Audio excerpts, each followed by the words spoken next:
Boa tarde, no sétimo ano. Hoje a gente vai continuar a nossa aula sobre o Renascimento Científico e Cultural. Hoje a gente trabalha as fases do Renascimento Científico e Cultural. Bem, os historiadores eles vão dividir essa fase em 4 períodos, que isso ocorreu entre o século XIV, XV e XVI. O que seria Tricentro, Quatrocentro, Alto Renascimento e Quincentro.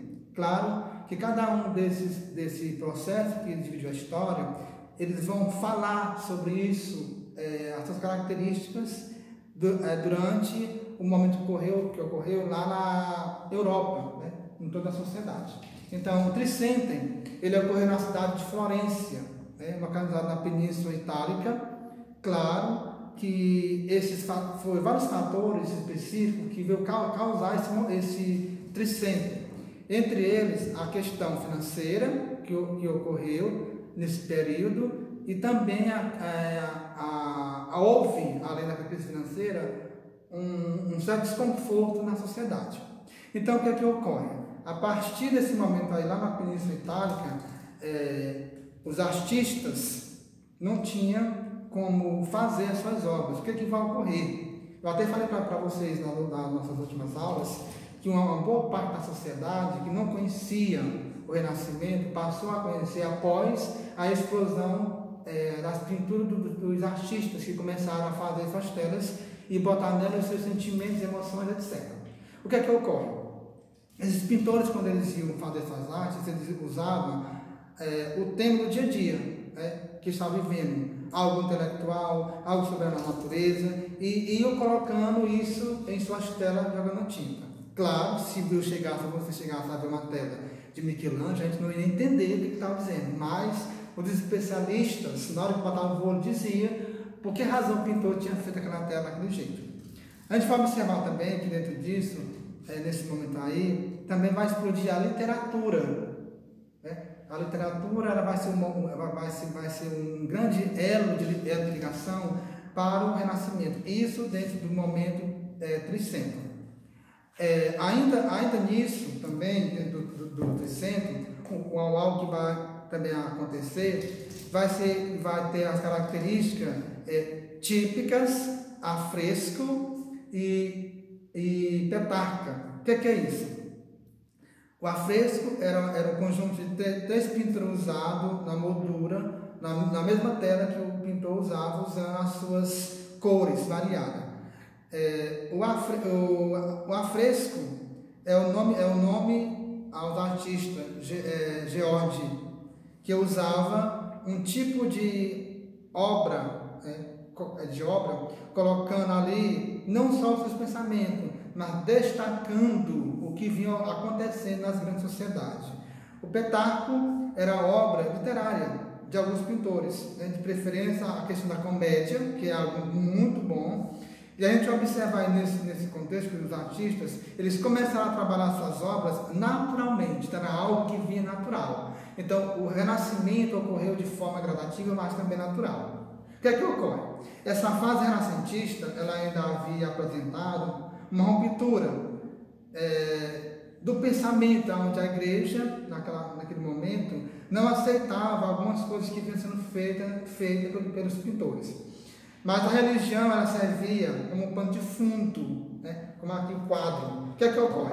Diante disso, o homem passa a ser racional e aproxima-se um pouco de Deus para tentar explicar os aspectos humanos que poderia determinar entre a questão divina e a questão da ação espirituosa.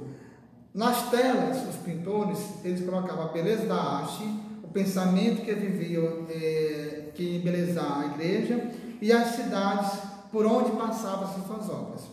Dentro agora do Quatrocentro, a gente vai analisar que foi um período renascentista onde houve o maior amadurecimento das artes. Então, o Tricentro, ela foi tipo uma espécie de cobaia. Começaram a aprender, e agora eles vão estar completamente maduros no contexto de suas artes. O que é que ocorre? Basicamente, aí vai surgindo contextos as teorias de obras clássicas nas bibliotecas realizadas por humanismo, como Leonardo de Boni. Esse Leonardo de Boni, ele é da Península Ibérica, por parte dos cristãos. Era um conjunto de coisas que foram encontradas dentro da arquitetura, tá? Nas grandes cidades da Itália. Claro que essas pinturas, essa arquitetura, são construções antigas que foram descobertas por esses pintores. Nesse período, a gente vai observar que vai haver uma expansão renascentista na região da Europa com os Países Baixos. Quem vai estar ligado a essa explosão? Erasmo de Roterdã, que vai estar ligado a esse contexto, que é dentro da literatura, que é considerado uma das obras mais importantes do Renascimento dentro do Ocidente.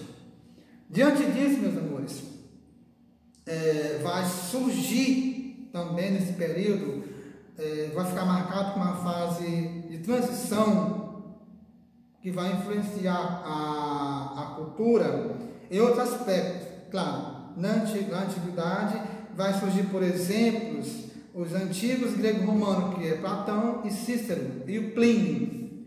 Eles são da cultura antiga, clássica, que vai influenciar o humanismo com dois grandes pensadores, Nicolau e Nicolas, que esses dois vão trabalhar 3 pontos importantes, que é a construção de biblioteca como obras voltadas para os autores antigos, clássicos, e o outro, eles vão aprofundar o estado do latim, visto que a maioria das obras da antiguidade resgatava o estado crítico, como a questão da linguagem.